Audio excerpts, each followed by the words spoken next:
You're listening to the ESO Network, your station for all things geek. Are you ready to rock? Initialize sequence. What is this, some kind of sick practical joke? Whoa, yeah! I bet that pizza tastes good. This is where the world of pop culture and talk collide. Human sacrifice, dogs and cats living together. I'm a little bit frightened of you, and I like the feeling. This is the Adam and JP Show. Adam and JP Show. Groovy. I love geeks.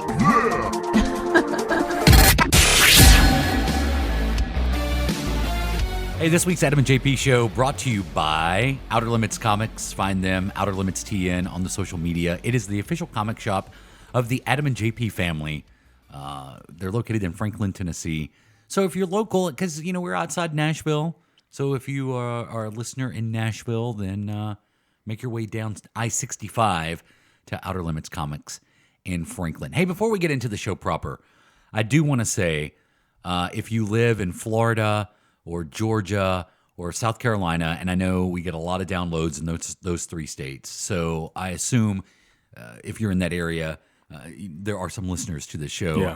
We want to let you know that we are thinking about you. This thing with Hurricane Matthew, at the time we record this, it's still a Category 4, and it's bearing right down on Jacksonville. So by the time you listen to this, we don't know the extent of the damage right now, but just want to let you know that we're thinking of you. Stay safe.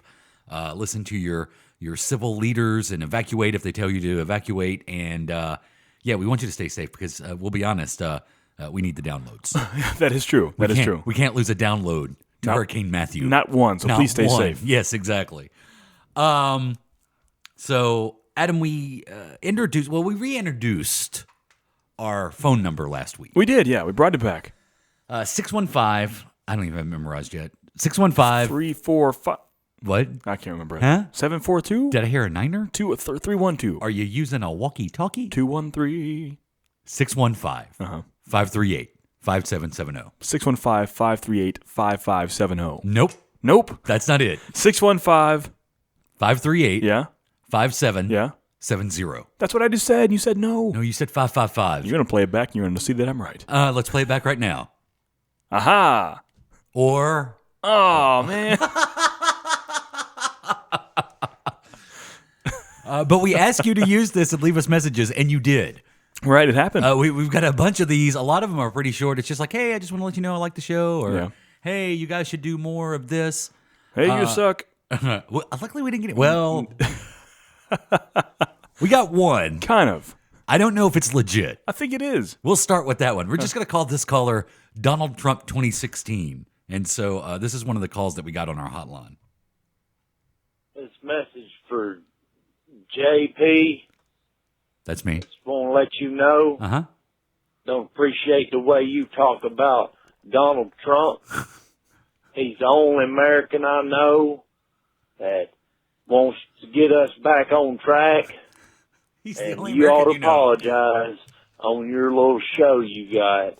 And I don't know if you know, but that Adam guy, he says he's going to do one of them ghost stories from one place, and then he does it from another. Yep. And that's all I got.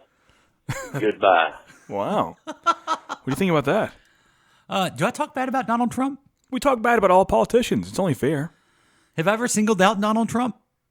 I mean, maybe. Did I call him an idiot? I think so, but you call them all idiots. I mean, Did I say he was basically Lex Luthor? Yeah, that could be taken as a compliment. That's true. Some people like the villains. From your perspective. It's true.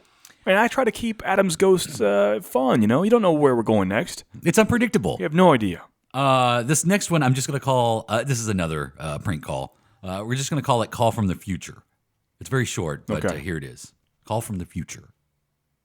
Oh, I've traveled through space and time to arrive here. Where are you? Where are you? Where are you?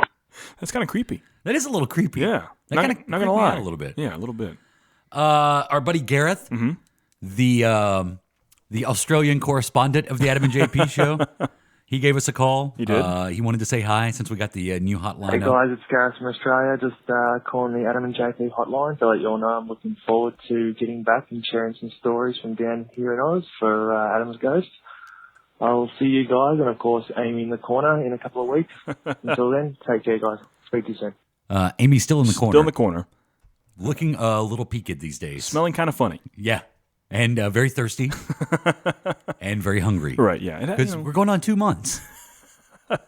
She didn't want to talk before because she didn't like it. Now she can't. Now it's not possible. It's not possible. No power. Here's one more that I'm going to play, and then we'll get to the long one. I don't know where this one came from. I seriously thought that was movie phone for a bit. Damn. Care to explain that one? Who said that? I was testing out the hotline. Make sure it worked. Well, the intro for it says you're calling the movie phone. Thank you for calling movie phone. Yeah. That could be why people hang up. Maybe so. See? We do get some hang-ups. You see? Yeah. I didn't want to call movie phone. Is movie phone even still a thing? I'm sure. I know moviephone.com is. Yeah, shouldn't the internet have put movie phone out of business? No. Just like the Encyclopedia Britannica? Moviephone.com is right here. Can you call movie phone, though? I'm gonna Google search if I can call a movie phone. While you're doing that, I'm going to play this last one. It's from a man named Bear, and he is a former employee of Disney and also a paranormal investigator. And I'm going to let this play. This is going to take a minute, but this is a fascinating story he's going to share. And this is the kind of stuff the hotline was designed to do. It needs this kind of stuff. This is kind of a cool story because it taps into JP's interest of Disney World, and it taps into Adam's interest in ghosts. Well, while working there for 7 years, you learn a lot about the parks and the insides and outs and all the history that goes on with the parks. And one of the things that a lot of people don't realize in regards to Walt Disney World is that there is a secret rule. That rule is no one is allowed to die on Disney property. That is correct. As long as CPR is being performed on that person, they're technically still alive. But some of those people just didn't happen to make it all the way to the hospital, and that's where one of my stories comes from. Now, it's funny you guys were talking about on today's episode, I don't know when this is going to air or if it's going to air, or if you guys just want to hear this, stale, but about Pirates of the Caribbean. Now, there is a ghost that haunts the Pirates of the Caribbean. This dates back all the way before the park even opened. When Pirates of the Caribbean was being constructed, there was a welder. His name was George. Now, back in the day, many, many decades ago, when Pirates of the Caribbean was being created, there was no rules about harnesses or working in pairs.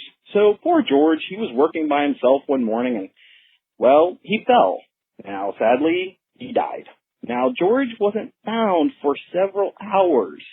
So it's not really sure if he died upon impact of falling from a very high height or if he was left to succumb to his, pains, and he passed. Well, to this day, George still haunts Pirates of the Caribbean. Now, in Pirates of the Caribbean, you may get a little bit of an extra cold spell when you're traveling through, and a lot of people just pass it off as it's just the AC, but that could be George sitting beside you. And in fact, George has become such a part of the story at Pirates of the Caribbean that he's written into the rules. Every morning at Pirates of the Caribbean, they have to say good morning to George and also goodbye. Now, if they do not say goodbye or good morning to George, the attraction actually is possible to break, and it does. If they don't say good morning to George, the attraction will go what they call 101. It's down. Now, I have a lot of other stories about Walt Disney World and ghost hunting, so if you're ever interested in finding out more tales and learning about Walt Disney World or any other haunted locations around Florida and Ohio or my other adventures, feel free to give me a buzz. Hope all is going well, and I am very excited. Been a long-time fan. Have a great day, and have a magical one as well. Have a magical day. That's what they tell you at Walt Disney World. All right. Yeah. See, I've always heard that story that no one can die or even has died actually in Disney World. I've heard that too. Uh-huh. And I'm glad that we have a former employee to actually confirm that. Mm-hmm. And also, I want to bring up you and some of our chubby friends. Yeah. Calls the old 101 on Pirates of the Caribbean. I'm glad there's a code for it now. Yeah. The old 101. So now you know that's what you were called. Yeah. Like when you're... when they had their walkie-talkies and turning the lights back on and having the rescue rope. They were like... We got a big 101 here. We got a boat full of 101s. It's true. It caused the 101. I reached back out to Bear since he is a paranormal investigator and it is Halloween. Yeah. And I think we'll have Bear on Awesome. next week to tell us some more ghost stories from Disney. Very cool. And whatever. And general ghost stories. Is he in Florida? Where is he right now? Do you know? He's in Ohio. Okay. Yeah. Have we done Ohio for Adam's Ghost yet? We have not. Interesting. Maybe. I don't know. I'll check my files. Hey. Do you have files where you can go back and see if we've done Ohio? I have a deep log. That's what I've heard. And it got stuck on Pirates of the Caribbean once. That is correct. The old 101. Yeah, the old 101. Adam. Yes? Through the annals of history, in the Vietnam War, you got to know the name Dan Rather. Right. Because he was a Vietnam War correspondent. Also, Peter Jennings kind of came to notoriety during the Vietnam War. The Gulf War came along in 1991. Brought us names like Wolf Blitzer and just CNN in general. Peter Arnett. You go a few years into the future, the terrorist attacks, that's when Fox News really came to prominence. Yeah. I'm so proud that we have an event that has put the Adam and JP show on the broadcasting map for the entirety of history. I see where you're going with this. And that event is Clown Watch 2016. It really is. Months ago. What, 2 months ago? 6 weeks ago? Perhaps. We began this coverage. This feels longer than Adam's Ghost. I'm going to be honest with you. But we have an update this week. Every week it updates itself. In Clown Watch 2016. This comes from our article in Time Magazine. And I'm going to skip about halfway down through the article. Do it. The issue even made it all the way to the White House. The issue being the clown phenomenon, where Press Secretary Josh Earnest was asked about the phenomenon on Tuesday. I don't know that the president has been briefed on this particular situation, Earnest said. The Hill reports. Obviously, this is a situation that law enforcement is taking quite seriously. Clowns have long terrified both children and adults, especially in the 1980s after Stephen King created the nightmare-inducing clown Pennywise in the horror novel It, which was later turned into a movie. A TV movie. Yeah. A TV miniseries. It always goes back to It and Pennywise. Is that what we'll talk about in a bit? Well, I think I'm going to have some information here for you. Okay. Criminologists and psychologists agree that the root of the fear lies in the fact that clowns wear heavy makeup and paint extreme emotions on their faces that hide their true identity and feelings. Quote, the fascination with clowns is really the fact they're not real, said Scott Bond, a criminologist and professor of sociology at Drew University in New Jersey. We don't know what's beneath that makeup. It could be anything, or it could be anyone. They're actually very frightening. It's an adrenaline rush. It's a party. It's a game, Bond says. My gut reaction is that this is going to eventually burn out. Could someone get hurt along the way? Yes. If it got out of hand, especially if alcohol is involved. But I don't necessarily think it's going to lead to a clown killer. So he doesn't believe this clown phenomenon is going to bring about the next John Wayne Gacy. Right. I feel it might. You think so? In my professional opinion. Some police departments in the country, including the New York Police Department, have been trying to ease fears by publicly saying there are no credible clown threats. In New Haven, Connecticut, where schools officially have banned clown costumes over a number of menacing clown-related social media posts.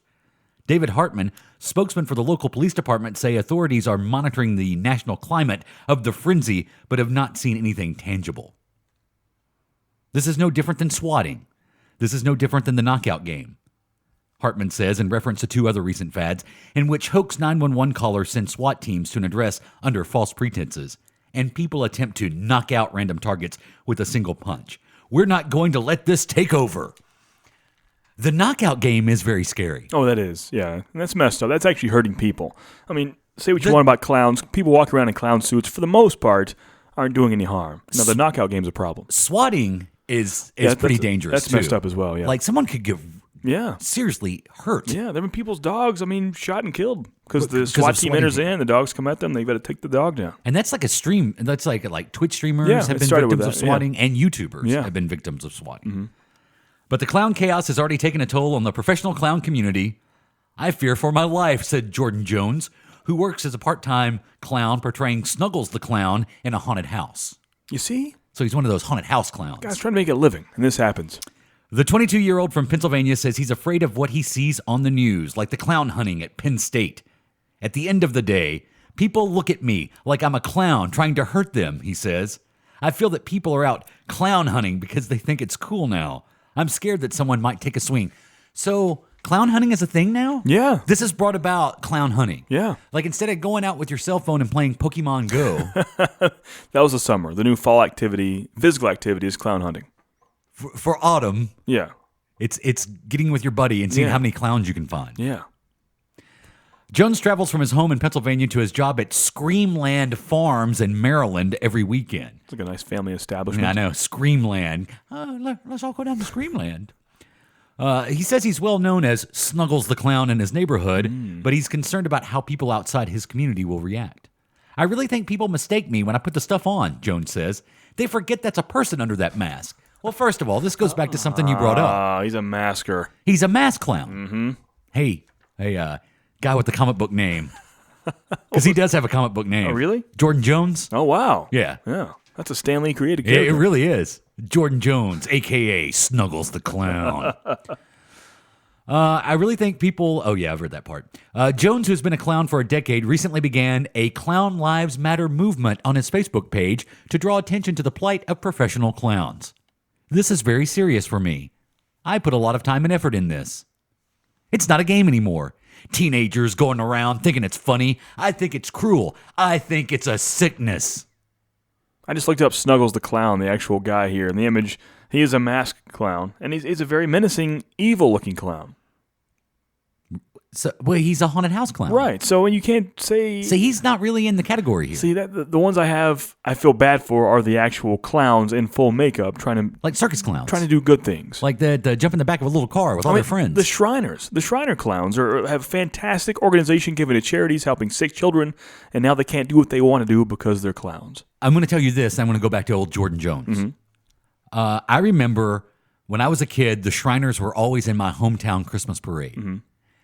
I always had this sense of, I don't know if I'd call it fear, maybe apprehension, when I knew the Shriners clowns were coming down the street. Really? Well, first of all... I mean, they give millions to sick children hospitals. I know, Yeah. and the Shriners is a great organization. Mm-hmm. I'm not taking anything away from the Shriners organization. But I'm just saying, in these Christmas parades, they put their shitty clown makeup on, and you can tell it's old men because they pulled the old Cesar Romero, and they put the paint on over their beards.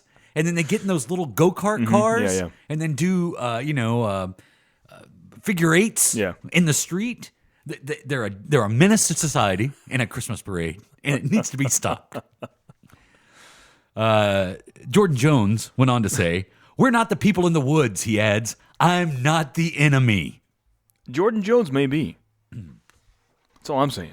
Following multiple creepy clown sightings across the nation, organizers in Tucson, Arizona are planning a Clown Lives Matter March.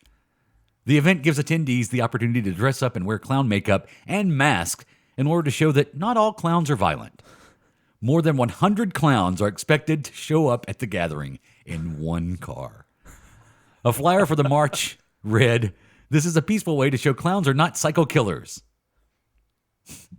We want the public to feel safe and not be afraid. So come out, bring the family, meet a clown, and get a hug." That's so sad. That's in Tucson. You know where I stand on this. I feel good about the good clowns, and the bad mask clowns can go somewhere else. They can go to hell. Yeah. Oh, shoot. Oh, you just rolled up a very important thing, didn't you? I need the rest of what's on that for the Tuesday show. I was trying to file our Clown Watch 2016 report. That's okay. It's still here. It's all good. It's all good. It's all good. There you go. Well, I hope they get this figured out. Yeah. But I've seen the Clown Lives Matter thing all over Facebook, and I see it trending, and things are happening. So do you realize, based on what you told me a few weeks ago, had you followed your dream, Yeah. had you just put like that much more effort into it, you could be leading the Clown Lives Matter movement in 2016. Because I think I would be passionate about that. I know you. Well, you're passionate about it right here. Right. Imagine if you were actually a clown. I could be the one that has been shot because I was a clown only for that reason. Trying to help people and brighten up their day, I get an axe to the face. Well, I'm sure next week on this very show, we will have another update for Clown Watch 2016. I seriously thought about going as a clown for Halloween this year, and I still may. Well, now we're going to a private little party. I could at least from my car to the house, I would be safe, right? You'd be a drive-by clown. You get shot driving a car dressed as a clown. That'd be scary, like at a traffic light, like a red light. It would be hilarious in the car that you drive. That's true. It's pretty much a clown car to begin with. That is true, yeah. But imagine that at a red light. You look over next to me and see that in the car. I know, and then you just rev the engine like, Bozo wants to race, huh? Yeah, well, I know what I was going to say. I was reading, because I've been reading a lot about clowns lately. It's out there. And I was reading earlier today that a lot of costume shops and Halloween stores across the nation have seen a rise in the sale of clown makeup and masks. Okay, that's good. There are going to be a lot of clowns out there for Halloween. Right. Hope none of them get shot. Because apparently in Tennessee, that's what could happen. It is, yeah. The officials always warn. Yeah. Might get shot. It's all fun and games till your ass is full of buckshot. Oh, man. You think after the Halloween season, with this clown craze, this clown frenzy, it would falter? How will it go down? Yes. Think so? But then what are we going to talk about? We'll find something. What are we going to talk about? We'll find something. This has become the clown show. I know. The clown show. I want someone, because we have listeners that are very artful. Yeah. And I am not. I want one of our listeners to take our logo, where you have the little cartoon characters of me and Adam. Oh, yeah. That really, we look a lot different than those now. Yeah, we probably should update that. I have hair there. You have a goatee. You have hair there. That is pretty old. Yeah, I have a goatee. Yeah. Regardless. Yeah. Take those, make us clowns. Yeah, do that. Yeah. That's a little more modern. At least it's more trendy. Yeah. You have my permission to take those, make them clowns, send them back to us, ajp@adamandjp.com. Please do that. Both of us, I finished it. Yeah. You started watching Luke Cage. Yeah, I'm right smack dab in the middle of it. How many episodes are you in? I just finished 7. Oh, okay. Yeah. Yeah. Of 13. So we're going to try to talk about Luke Cage with minimal, no spoilers. Like, we won't spoil it. Yeah, because I'm still halfway through, so Yeah. you can listen and enjoy this. So what are your non-spoiler thoughts of Luke Cage so far? Much like every Netflix Marvel show so far, I didn't think I'd have any care in the world for the villain, but it's possibly my favorite character from the show. Are you talking about Cottonmouth? Yeah, Cottonmouth is cool. He's a great actor. I've never seen that guy before. Apparently Yeah. he's in House of Cards, which I can't stand, but I may watch it to see him now. Yeah, his presence is really good. Yeah, you can just tell he's a man with an air about him. Alfred Woodard is good in it. Mike Colton, I think is that the actor's name who plays Luke Cage? Yeah, he's good, but I think he got the spot or the part just because of his looks alone. Because he's big. I mean, his acting chops aren't amazing. Can we say that? Yeah. No, it totally works. I have no qualms about it. To me, that is Luke Cage. Yeah. But you can tell if you really break it down, the acting's not all there. But he's not, and it works. I'm not taking that away from him. Yeah, it's not like watching a high school play or Yeah, anything. but I mean, there's such fantastic actors around him. Sometimes whenever he's in a room with that many people, right, it kind of stands out as he's not there yet. But he is. I mean, he is Luke Cage. That is him. I love the feel of this TV show. Yeah, it's got that vibe to it. It's got this, and I told you this last night. By the way, before I continue on Luke Cage, last night you and I and Mike Dudley, who has been on Collection Connection, who was on Collection Connection this very week, talking about G.I. Joes, we sat down and did the episode of Collection Connection that will air the week that Josh, who's the host, will be on vacation for his honeymoon. Yeah, for pretty much 2 hours we talked about them. I clocked it at 1 hour and 40 minutes. Yeah. The three of us talked about the must-have horror movies for your Halloween movie collection. Mm-hmm. That was fun. And we had a blast. Yeah. And after we finished that, you and I were talking about it and talking about Luke Cage. And I mentioned this could have been Marvel's black exploitation movie. Mm-hmm. This that could have been the route they went. Like, it could have felt like a Shaft movie, but I'm telling you, man, it's got like it kind of reminds me. It's got a little bit of Harlem Nights feel to it. It's got a little bit of American Gangster feel to it, and it's got a lot of Tarantino feel to it. Yeah, it does. There are moments in Luke Cage I felt like I was watching a Tarantino movie. Definitely. The way it was shot, the style of the action in it, it felt very Quentin Tarantino. I'm curious how they're going to make him stand in with the Defenders later on. Once again, no spoilers, but if you know anything about the character himself, he's a much greater level than a Daredevil or Jessica Jones or even an Iron Fist. He is more of an Avengers level kind of character. Really? You see the stuff he does, I mean, that is more of a Captain America, Iron Man, Incredible Hulk level. It is. Hulk versus Luke Cage, who wins? Hulk. But but Luke Cage versus Captain America, I think Luke Cage takes it. I mean, it's true. That's so biased. Okay, I'm trying to go non-spoiler here, but we've seen a very fastly speeding truck hit Luke Cage and stops in his tracks. Right. Wouldn't do that with Captain America. That's a fact. Well, in Jessica Jones, which we can't spoil because it's been out for a while, we see Luke Cage take a gunshot blast to the face. Yeah. And he just gets, he was in a coma for a minute. Yeah. But now he just has headaches. But these facts alone, I think Luke Cage would take Captain America. It's just kind of a fact. And I think he would take the Hulk. That's not a fact. How would the Hulk hurt him? He would just. They would just throw him a long ways, and then he would come back and fight him. Still. Maybe a stalemate, but you see a truck hit a tank hits Hulk with full power and it wouldn't hurt him. So I think it may be a stalemate, if anything. That's the fight I want to see. Yeah, Hulk versus Luke Cage. Yeah, as far as powers and abilities, he is a smaller version of that. Yeah, he really is. Yeah.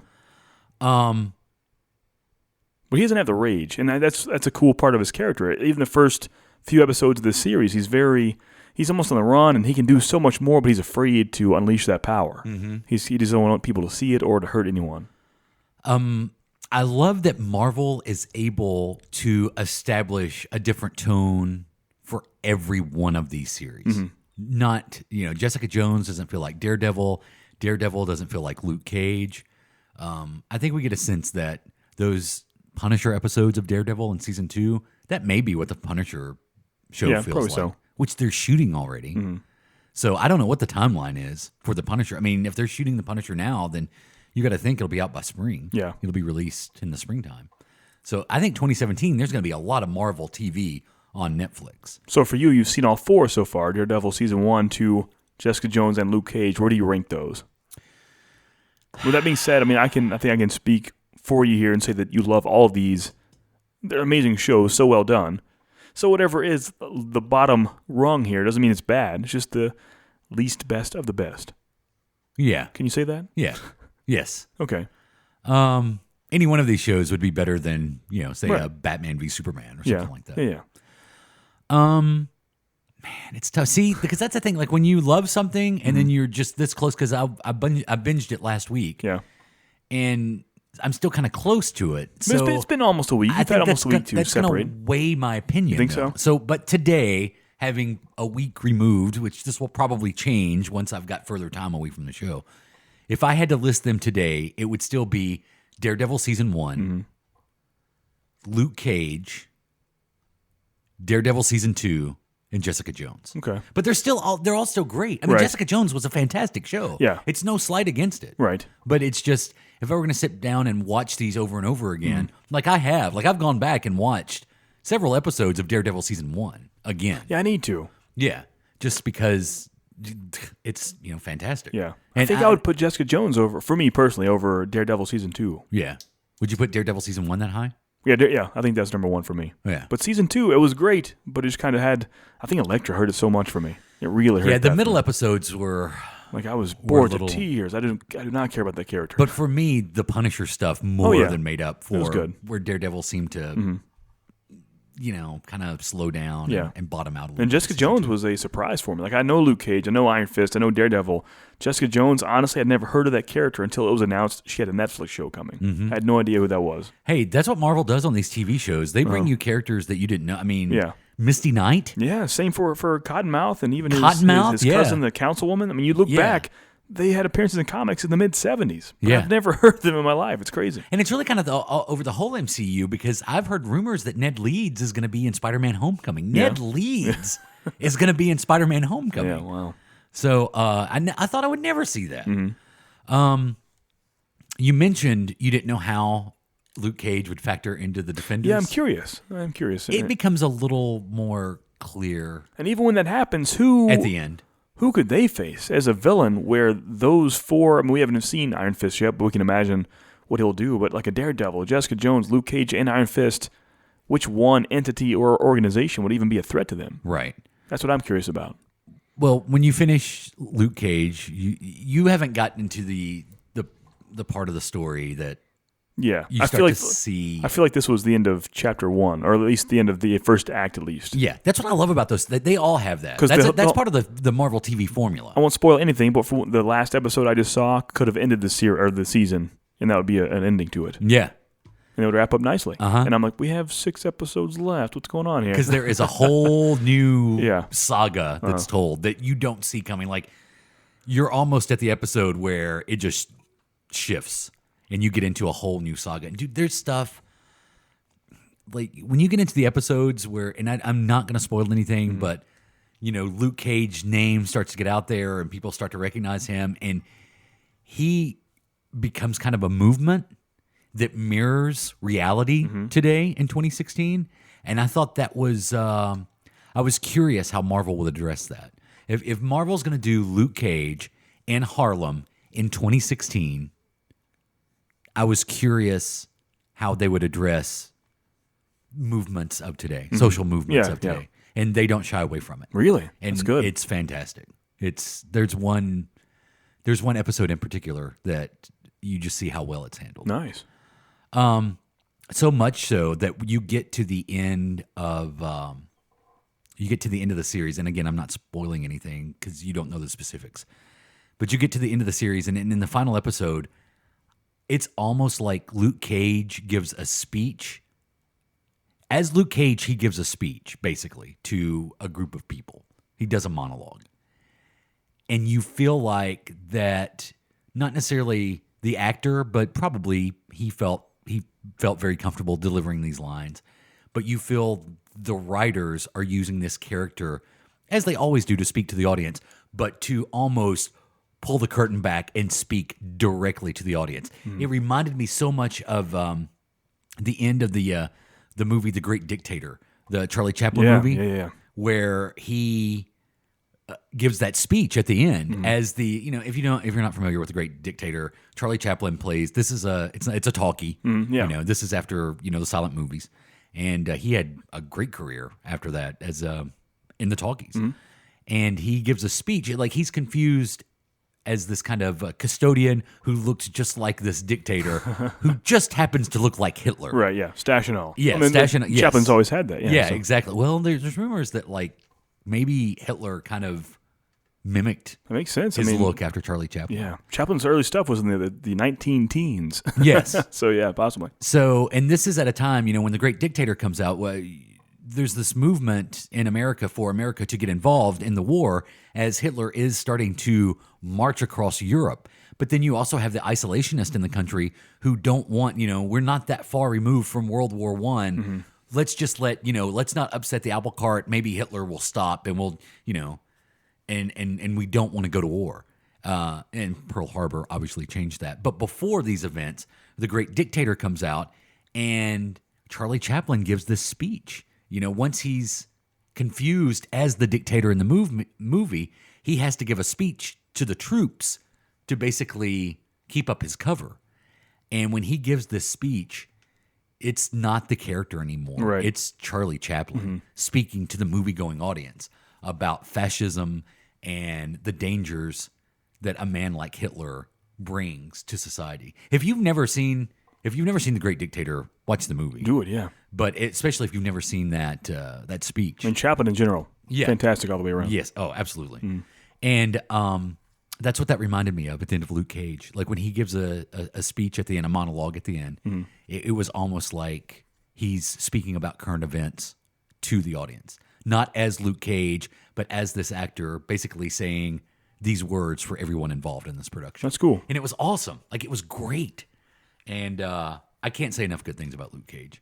Rosario Dawson's great in it. Oh, yeah. She was in it way more than I thought she would be. Yeah, she's the glue that holds these series together. She really is. Yeah. And, of course, she's always got, there's the little lines here, like one of the characters calls him Power Man. Yeah. Oh, and I don't want to spoil things, but just the visuals we see of old Harkin days. Yeah. Harken back to the...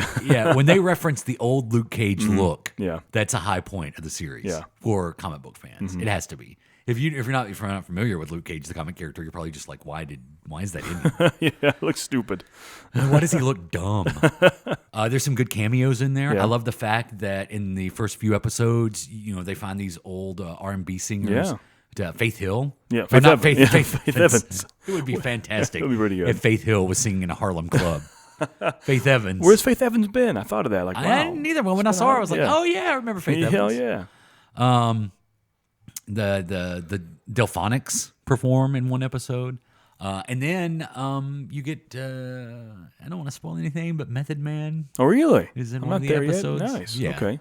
You got something to look forward to. It's probably the best cameo in the movie is Method Man. That's cool. Yeah. Is he as Method Man? Or Oh, nice. Yeah, he's Method Man. That's cool. Yeah. And that's the Method Man episode is one of my favorite episodes of the series. Nice. So I definitely recommend Luke Cage. Oh, yeah. Yeah, I mean, for sure. If it's a Netflix Marvel series, you can't go wrong with it. No, you can't. Binge Jessica it, Jones watch it. sold me on that. Yeah. Because I was dreading watching that, to be honest. I was kind of like you. I was like, I'm going to watch it because it's Marvel, Yeah. but I'm not that familiar with Jessica Jones and just ended up being blown away. Yeah. And even still, after watching it, the character I don't really care too much for, but the show was so well done, I enjoyed it. Yeah. There's Jessica Jones reference. Yeah. Like one of the politicians is talking about, you got these crazy powered people running around. You got that girl uptown that had to snap the guy's neck because he was controlling her mind. Yeah. And that's what they referenced the incident. Right, yeah. Here's the only thing though. Like that Hulk movie. Yeah. The Incredible Hulk takes place in the Marvel Cinematic Universe. Right. He fought Abomination in Harlem. Yeah. It was Harlem, wasn't it? How come there's no reference to that in the... It was Harlem. Hey, you remember when the Hulk came through here and fought that creature? There's Yeah. no reference. They reference Captain America. They reference Tony Stark. I mean, there's... And with Misty Knight being a character. Yeah. Which the actress that plays... her name escapes me. Yeah, she's good, though. She's my favorite actress in the show. She's my favorite part of the show, is Misty Knight. She's good. What's the actor's name that plays Scarf? I don't know. Her mate, her detective mate. Her partner? Yeah. Her detective mate. I don't know. He's good in it. Did you ever see Career Opportunities with Jennifer Connelly? I don't think so. Is he in that? Oh, he's the main character. It's fantastic. Really? From the night, yeah. I recognized him. He's a character actor. Yeah. He's popped up here and there. Yeah. So in that movie, he's like an overnight security guard / cleaner for a Target. And he's locked in there every night by himself.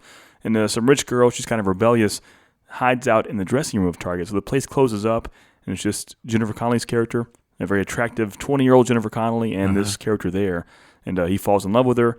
And after a few hours, some robbers break into the Target and take them hostage. And they've got to run around the store and defeat the bad guys in Career Opportunities. Like Rocketeer age.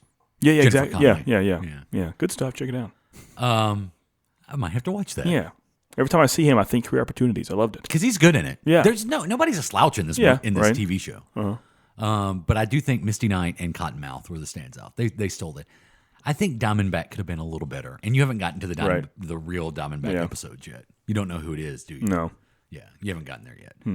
But definitely recommend Luke Cage. Did you watch anything else or anything else? Much more Voice. Still on that. Yeah, I missed it this week. Yeah. I wasn't with you. The blind auditions wrapped up. So next week we go live. Yeah. I can see the next Miley wardrobe. So they're just covered in flowers. Yeah, I mean, why would they show weeks and weeks of them in the same wardrobe? Yeah. You'd think they would change up their wardrobe. I know, the exact same. Through that. Even game shows, Pat Sajak changes his suit for every episode. And, and they film them all in like one day. Yeah. Like a week's worth in one day. Not here. Not on The Voice. Yeah. I think Luke Cage is really... Well, no. I went to see... I'm going to save this for later in the show or maybe on Tuesday. I'll talk about the Magnificent Seven and Sully. Yeah. Because I saw both of those over the weekend. And I recommend both of them, but I'll give a little more detail. We're doing, if I remember, 1991. There you go. Year in gaming. It's the quarter-century mark, 25 years ago. A fantastic year in gaming. Give us a tease. One thing that happened in 1991. One of the lower tier things. A lower tier thing? Road Rash. You know the Road Rash? Oh, the motorcycle game. Yeah. That franchise began in 1991. I love that franchise. Like the arcade? The console. I guess they did. Did they have an okay. arcade version? I guess they did. Didn't they? But it's the one kind of you get whips and chains and pipes. And you can like smack the guys to the right of you. Oh, I think I'm thinking of something totally different. It is a motorcycle game, but at the same time, there's like combat involved to it. Yeah. But only like side combat. To punch the guy, much like in real life, you have to get right next to him. Oh, that makes sense. Can you imagine driving 120 miles an hour on a motorcycle and just punching a guy? Dressed as a clown? Oh, that's a good idea. That would be some DLC. Yeah. The clown DLC for Road Rash. But yeah, a smaller tier there. Road Rash comes out in 1991. We'll continue Gamers Corner. Next.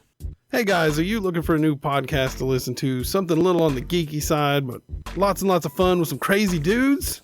Well, have I got something for you. It's called the Vitamin Geek Podcast. I'm the host, Corey Keelan, and I'm here with my friends Eric Williams. What's up? Patrick Sykes. Greetings, everyone. And Michael Zippy Miller. Hey there. We're going to talk about all kinds of stuff. Horror movies, science fiction. We love Star Wars. Who doesn't love Star Wars? If you don't like Star Wars, get the hell off of here. Check us out, man. Vitamin Geek Podcast right here on the ESO Network. It's all part of the plan. Grab your joystick. This game is an atrocity. It's time for Gamers Corner. I think it'll make a person become insane. Gamers Corner brought to you by the Grand Ole Game Room Expo. Go to grandolexpo.com for more information. We're just a few weeks away in November. What's the third weekend in November? Yeah.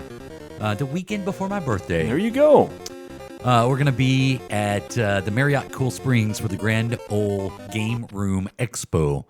A hotel room still available. If you want to go and you want to get the con rate, you have to book your hotel room by October 20th. Do it soon, please. It's a rule. It's non-negotiable. So as soon as you hear this, go and book your room for Grand Ole Game Room. Good deals. Expo. I believe $109 a night right now. So you get 2 or 3 people in there. Fantastic deal.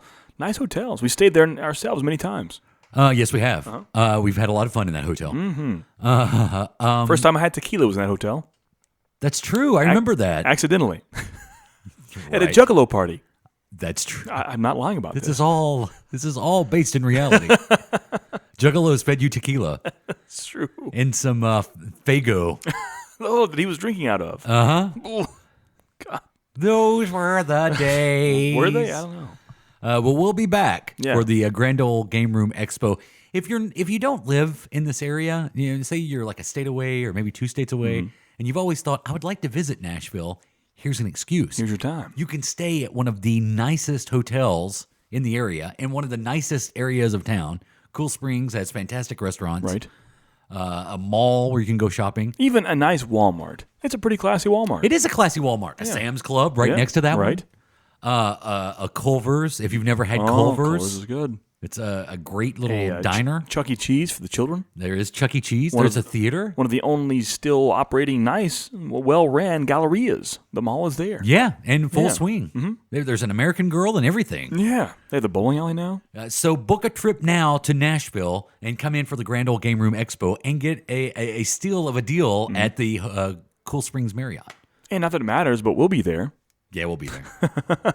we're the least of the attraction. Right. But we're below American Girl. Yeah. I can dress as a clown for that. How about that? We're below the Apple Store in the Cool Springs Mall. Probably so. That is a busy Apple Store. You're telling me. It is always busy. It's bad. Hey, look, it's Adam. Hey, it's me. He's in his Incredible Hulk shirt. I am. I almost wore my sweatpants tonight for you. Well, you sent me a picture of you in sweatpants at Kroger. And I asked you if you'd thrown in the towel. I don't think you understand. So, before we started in Gamer's Corner, give me some time here. No, please. You don't understand the comfortableness of sweatpants in public. I'm tired of being held back because I'm a man. What does that mean? Ladies for years now can wear skirts. They can wear yoga pants. Back in the 90s and 2000s, they had the juicy velour pants. Yes, I remember those. Crushed velvet. Well, you've had yoga pants, like I said, leggings, stockings. But you know what a guy wears? He wears denim. Hard, crispy. Sam Elliott denim is what he wears. Well, I mean, you can wear some khakis. Pleated. Non-pleated. Starched up, crispy, standing on their own khakis. Please don't wear pleated. Pleated with starch, like starch sprayed? No. Starch. So if the most comfortable thing we have to be offered is khakis, I'm going to fight that. I believe clowns need rights, and I believe a man should wear sweatpants out in public. And you were wearing your sandals, your flip-flops. Yeah. In true Tennessee fashion, you went to the grocery store in flip-flops and sweatpants. I can only imagine what kind of shirt you were wearing. I think this one, the Hulk shirt. I almost regret nothing. I felt good about it, and I walked inside, and you feel kind of naked. Because you're used to certain things being held in place with denim jeans. Right. Things aren't being held in place with sweatpants. Nope. It's scary. I'm out there, Jerry. I felt kind of naked. And I'm loving every minute of it. I recommend everyone to do it once. Well, you did it once. And you'll go back. I've worn the trendy, fashionable joggers meant to be worn out in public with the back pocket and all that. Right. You can wear your warm-up suit. I've never worn the just sweatpants straight from Walmart Fruit of the Looms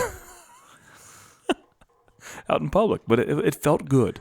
The next thing you're going to be telling me, hey, have you ever heard of Sansa-belt slacks? You mean the adjustable waistband slacks? Oh, they're fantastic.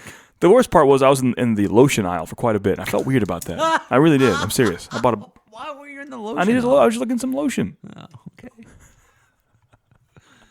Here's Gamer's Corner. 5 big new releases this week. I mean, I wouldn't say. Well, let's say one is big. A few of them are new releases. Some are re-releases. But check it out. And I'm going to tell you right now, you want to crack that can open on the last one. None of these are terrible, really. Okay. But I think you will think the 5th one deserves a crack. I'll save it. So first up is Mafia 3 for all consoles. That's not yet. Okay. Have you seen the commercials for that? It's a big. It does look really good. Yeah, it's like I mean, not a Grand Theft Auto 5 level game, but it seems like a fun substitute for it. It seems like it's well made, a fun. If you're a fan of that era and that time, it's a fun game to play. So check out Mafia 3. They have a re-release on all consoles of Call of Duty Modern Warfare Remastered, possibly the most fantastic Call of Duty installment there ever was. Are you serious? Or are you being facetious? No, this was a good one. It came out 2006, I want to say. I believe 06. Pretty old. Yeah, that was 10 years ago, wasn't it? Yeah, it's the 10-year anniversary. Wow. It wasn't even in HD then. I feel old. Well, it was in HD, but it wasn't 1080p. It may have been 2007. I remember it was November 20th. Now it's in 4K. Wow, that's crazy. Anyways, Call of Duty Modern Warfare Remastered is out. Here's an odd one.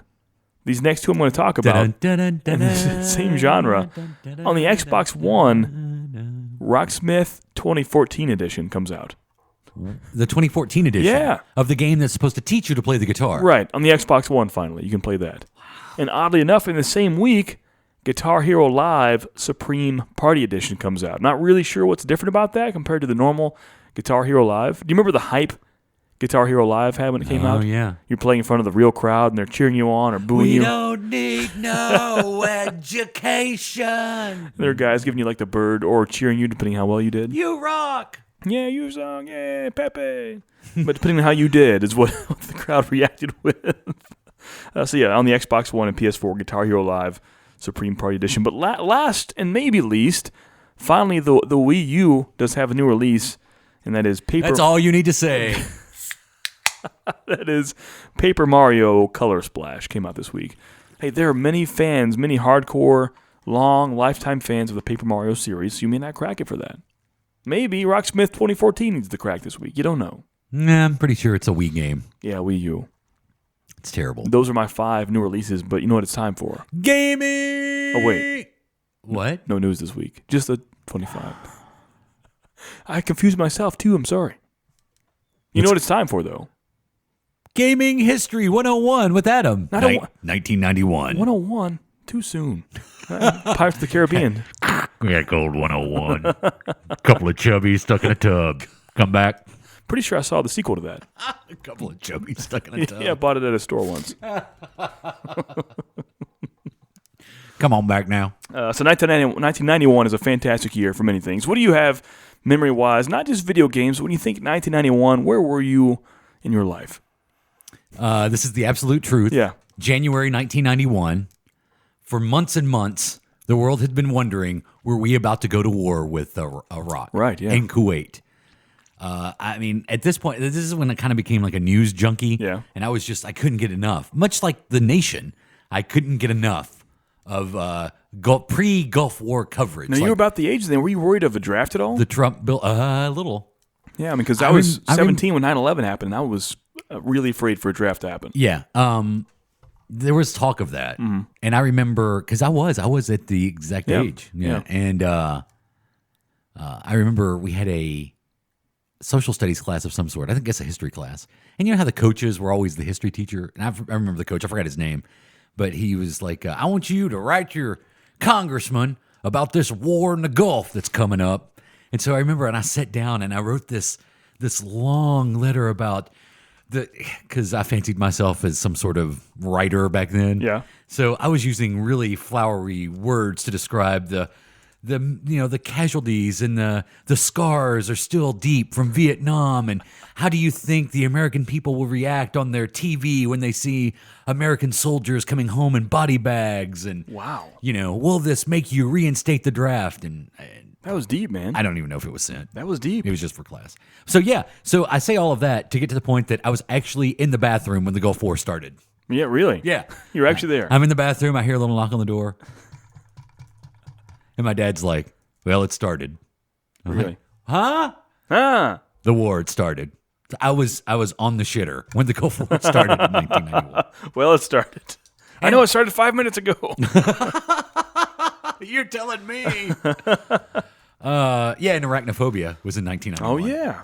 That was a good one. So 1991 for gaming, kind of a different thing. They were trying to, make us happy and not think about war times for the most part. Mm-hmm. So we had games, like we said, franchises like Road Rash began. Right. Did you ever play Road Rash at all? I remember, now that you... yeah, it was good. The game I was thinking of, I don't remember the name of it, but they even had an arcade version where you could sit on the motorcycle. Right, yeah, I do remember but that. I don't remember the name of it. Well, first, before we go into some games release, let's talk about consoles that were around putting games out back then. So you had kind of the final years, or at least in the middle, later years of the NES, Nintendo Entertainment System, was still putting new games out.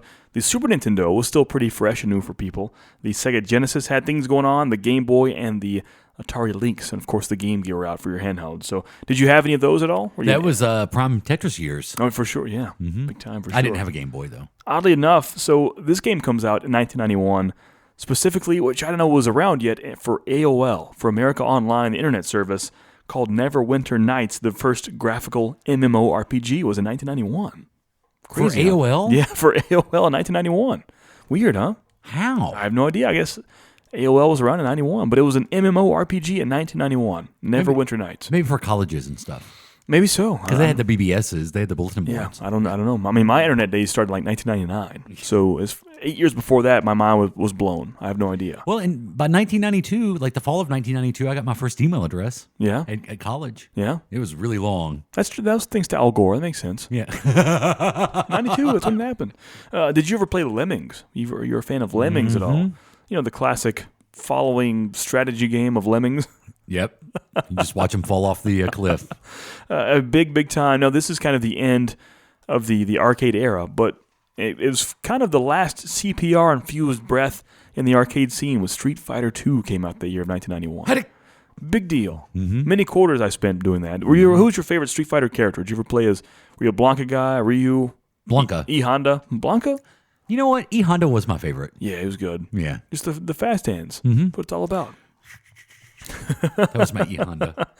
Street Fighter II, if you went to any pizzeria or arcade, I think that game was there. I miss going to the pizzeria and playing video games. Oh, man. Do they still have games in pizzerias? I don't know. We should go to Mr. Getty's in Cool Springs. Ooh, was there? Showbiz. No. Chuck E. Cheese. There you go. I bet that pizza tastes good. Da-da-da. Wow, the old intro, huh? It's still on there, right? Is it I think that's the old one. Is that the old one? I have no idea. I just show up. If you're a Sega Genesis fan, which who wasn't, this is the year I got my Sega Genesis for my birthday, and I received the bundle package with Sonic the Hedgehog. And to me, no other icon or mascot in gaming except for Super Mario has even came close to the level of a Sonic the Hedgehog. I gotta tell you, this is when it seemed like Sega Genesis was going to be the system of the future. Like, we didn't think anybody could top Nintendo. And then Sega Genesis. I will never forget the first time I saw my Genesis with Sonic, man. That my eyes were just... With games like Aladdin and The Lion King. Those Disney games were good back then. And Jurassic Park. Even Jungle Book was good. Sega. Final Fantasy II comes out in America. Oddly enough, that is Final Fantasy IV in Japan. It's a different story we don't have time to talk about here, but that did come out. Kind of a big game for us back in the day. RPGs. That was a computer game, right? No, I believe that was for the Super Nintendo, I want to say. I think you're right. I know the first one was an NES release, so the second one, I believe, was an SNES release. Speaking of sequels, The Legend of Zelda, A Link to the Past comes out in Japan that year. Some say it's their favorite Zelda game. I don't know because I don't play those games. Here's one that you may know, and oddly enough, still has a strong following today. Really, this has a huge following. Tecmo Super Bowl comes out. And honestly, they still have updated rosters for this game to this day. You know How? That. You can play 2016 rosters on Tecmo Super Bowl. Online. Yes, but it's possible. And they create the 8-bit characters and everything. The exact same coding is there, but just new rosters. 16-bit. Yeah. that crazy to think about? Yeah. Love that game. Love Super Bowl, Tecmo Bowl. So you could get Marcus Mariota. Yeah. Ooh. On Tecmo Super Bowl. Yeah. Who would be the Bo Jackson now? Because back then, Bo Jackson was unstoppable. Yeah. In Tecmo Bowl. Who would that be? I don't know. Who would that be? There's no standout guy like that. We don't have any personalities for positive reasons. Can we say that? And you are onto something there to briefly interject this since we're talking about the NFL. Yeah. TV ratings are way down for football this year. Yeah. And everyone seems to believe it's for the very reason you just said. You think so? There's no one, there's like Peyton retired. Right. Tom Brady hasn't played yet this season. Yeah. There's no one to watch. Wow. Cam Newton went down. Yeah. How many games do they know how he's I'm not sure. They're what, 1-3 right now? Yeah. So that's sad. Yeah. There's no story. You have to have a story. Yeah. Vince should bring back the XFL. I say it once every 6 months, and I believe that. I miss my football.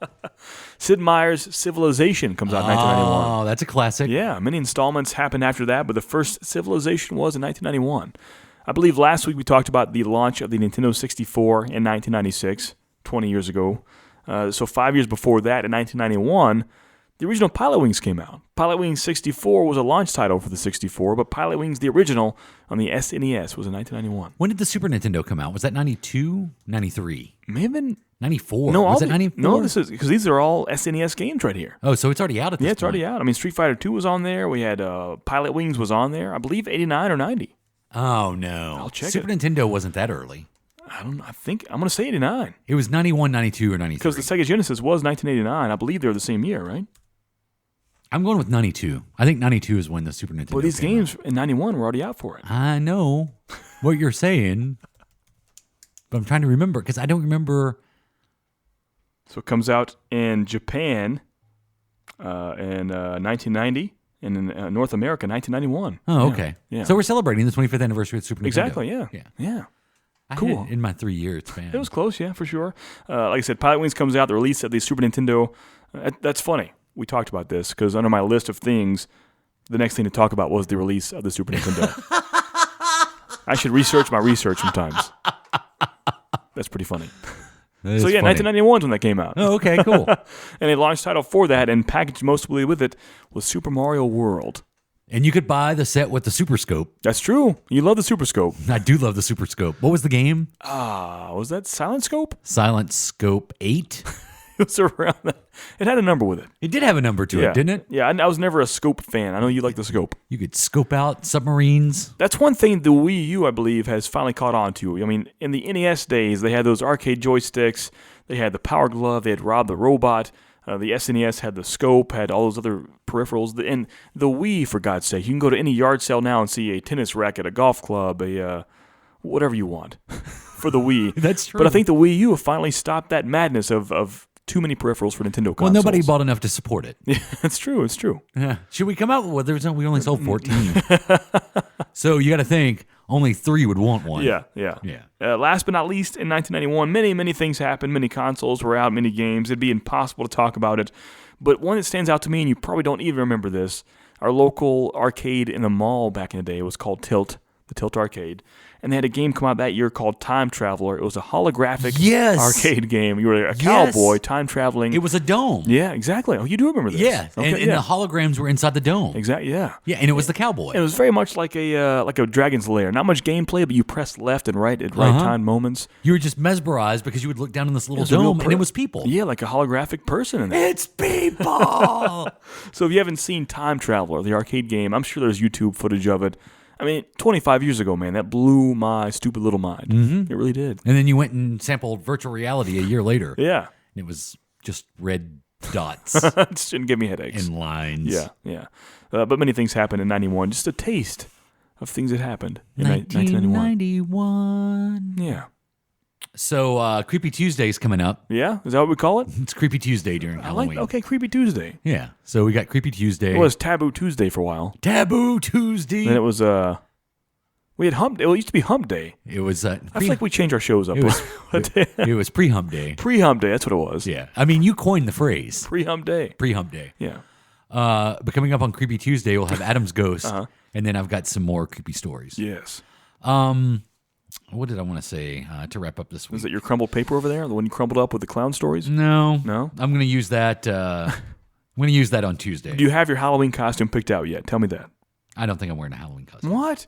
If we go to a party, you can't show up not dressed up in a costume. I can. Dragon Con is one thing to be doing the show stuff and business, but a Halloween party to get there and drink it up and party it up and watch Slither all night, you can't lose. Slither? I want to bring... If I brought Redneck Zombies to watch, is that bad? Is that in bad taste? Who's going to watch it? The two of us. You're going to be that guy, aren't you? That brings Come on, something guys, I brought him. Come on, let's watch it. You're going to love it. You're going to make me... You're going to force me. You're going to force everyone to watch a crappy movie just because you want to see it. Hey, man, check this out. I don't want to see it. I'm just saying, if people brought their own movie, kind of like a bring your own dish, kind of like a potluck, but you bring your own movie. And then we all just go in separate rooms Not and, just that. and We just have, watch the movies that we brought. We have the movies we brought on a list. Handwritten if you want, and the people vote. I'm all about democracy for Halloween. Uh-huh. You have Halloween, sure. Nightmare on Elm Street, sure. Friday the 13th. Rosemary's Baby. Oh, The Shining. Redneck Zombies. I'd imagine Redneck Zombies gets the vote for that. I don't think so. You don't think so? Well, it's not going to get my vote. Come on. No. People under the stairs. You're going to write one in, aren't you? You're going to write one in that's not there. I'm going to write one in. The day the earth stood still. No. How did it win? But like I said, go back and listen to, well, not go back. That would be a weird time warp. In the future. In about 2 to 3 weeks, check out Collection Connection. Check it out every week, but especially the show we're on. Yeah. Well, congratulations to Josh. Oh, yeah. Who's celebrating 100 episodes this week. Oh, I thought you meant the reason he won't be on his show in 2 weeks. Oh, yeah, there's that too. He's getting married.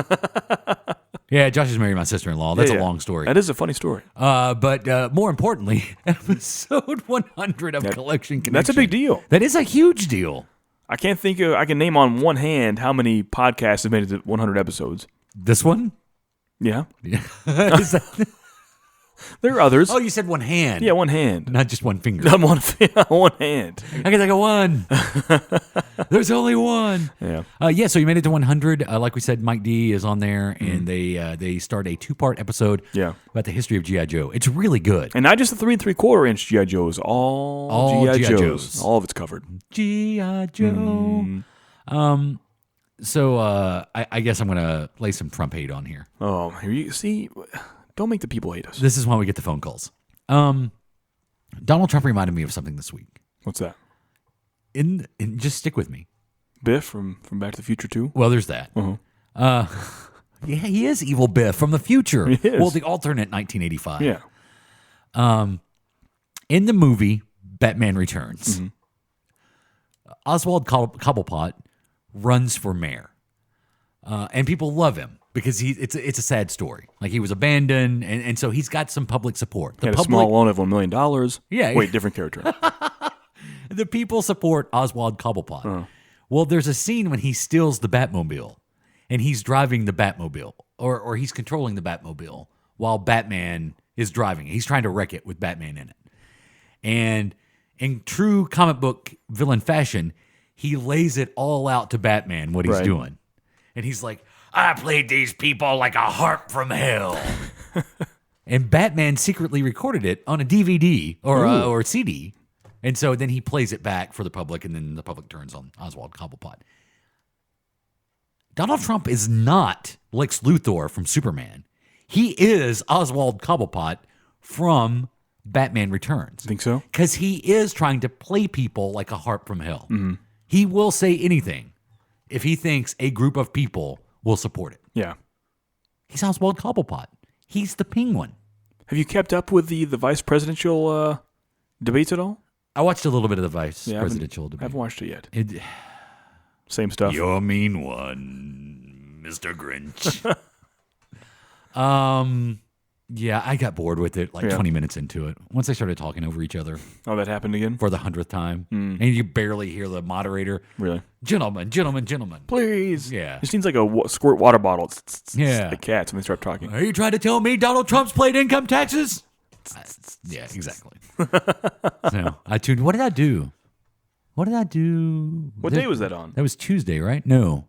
Wednesday. Was it Wednesday? I don't know. Oh. No, it was Tuesday, right? Because I came out and put our show together. Okay. Yeah. Yeah, I think that's what I did instead of watching the debates.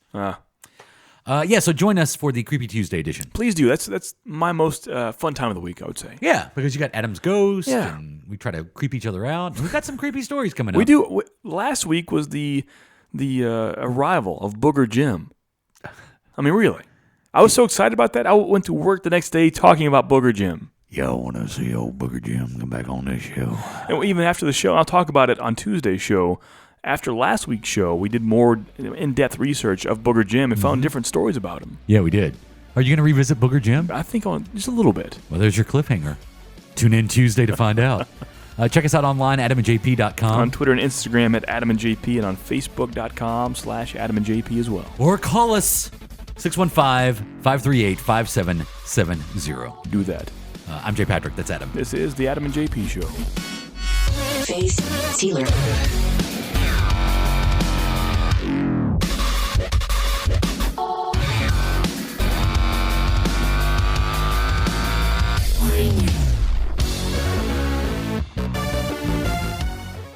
This has been a production of the Adam and JP family of on-demand talk radio. AdamandJP.com. Right now. This has been a broadcast of the ESO Network, your station for all things geek, classic, current, and beyond. Be part of the crew at ESONetwork.com.